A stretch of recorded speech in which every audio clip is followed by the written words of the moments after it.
Dia bilang, akhirnya si orang utusan Vatikan ini bilang, supaya sebagai bentuk gembira, ini kegembiraan, kita bagikan kertas pada seluruh masyarakat ini, suruh tulis apa yang dia mau. Kita kasih semua, mau sapi, mau tanah, mau apa kasih. Anehnya pada saat dikumpulin kertas, semuanya tulis, saya mau haji.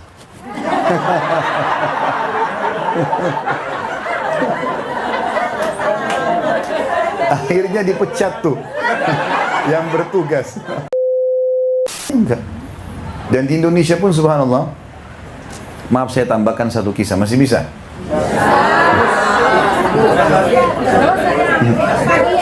Sampai subuh. Kalau di Indonesia sih nggak ada masalah karena masih pagi di sana ya.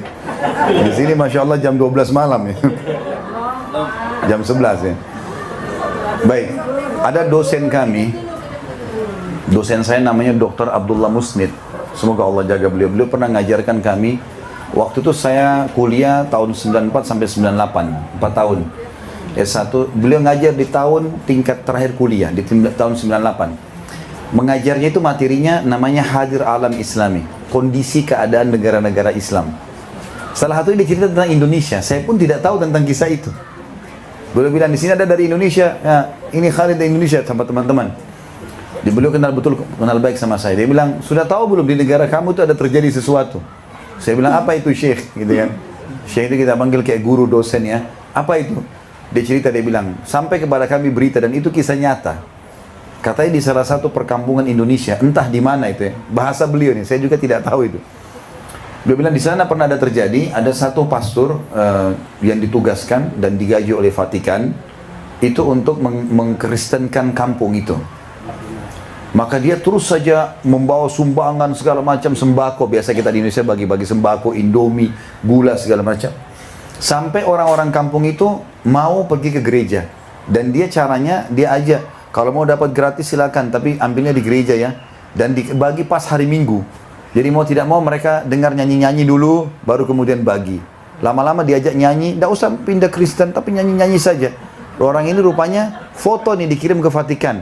Nih, satu kampung ini bisa menyanyi-nyanyi Kristen, juga bisa murtad gitu.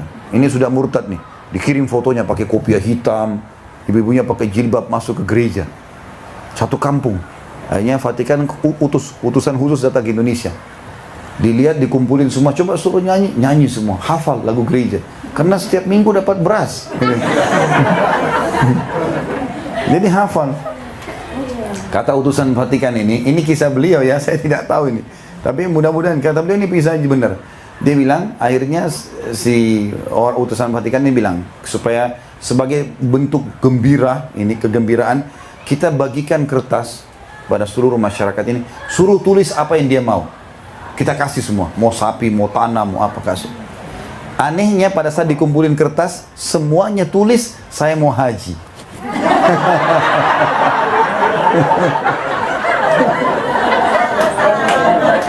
Akhirnya dipecat tuh yang bertugas. Gara-gara itu. Jadi subhanallah, kita fitrah, orang-orang Islam Indonesia itu sebenarnya suka dengan agamanya. Cuma kadang-kadang dia tinggalkan gara-gara makanan, gara-gara ini, subhanallah, Islam itu tidak ditinggalkan kecuali orang-orang betul-betul dalam keadaan yang salah dan darurat, gitu kan. Allahu a'lam. Oleh karena itu Bapak Ibu sekalian, gembiralah dengan agama Islam ini, dan Allah mengatakan wala tamutunna illa wa antum muslimun. Jangan meninggal kecuali dalam keadaan Islam.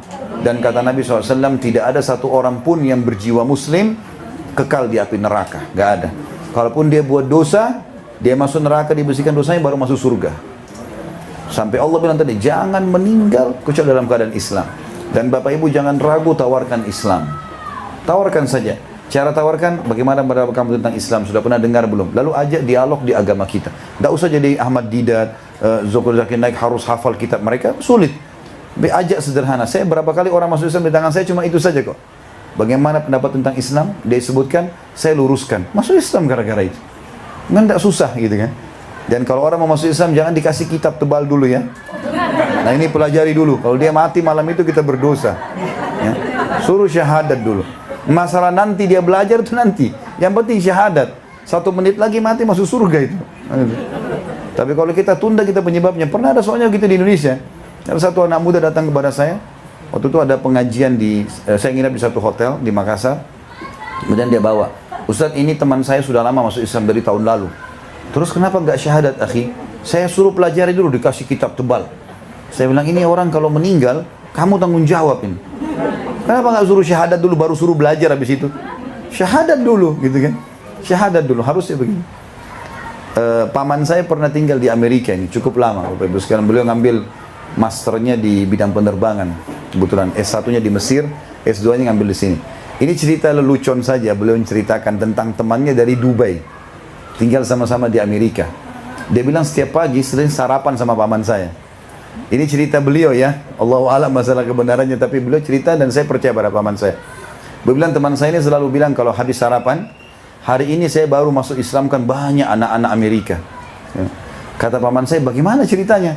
Dia bilang kalau saya lagi menuju ke semua kamu ini, saya bilang sama anak-anak kecil di pinggir jalan, follow me. Sudah ikut, asyhadu, Allah ilaha illallah. Sudah syahadat semua, nah sudah muslim. Jadi dia bilang, saya tiap hari masukkan Islam banyak orang nih. Tapi itu cerita beliau, Allahu a'lam. Yang jelas, Bapak Ibu sekalian, ini agama perlu disebarkan, perlu diterapkan. Dan kadang-kadang subhanallah apa yang kita terapkan dari Islam itu menjadi contoh dan sudah cukup menjadi hidayah orang lain. Jadi jangan ragu dengan itu dan terapkanlah Islam sebagai panduan hidup. Jangan setengah-setengah, nikmati semua halalnya, kerjakan semua perintahnya, tinggalkan larangannya. Baru kita bisa merasakan kenikmatan Islam. Allahu a'lam.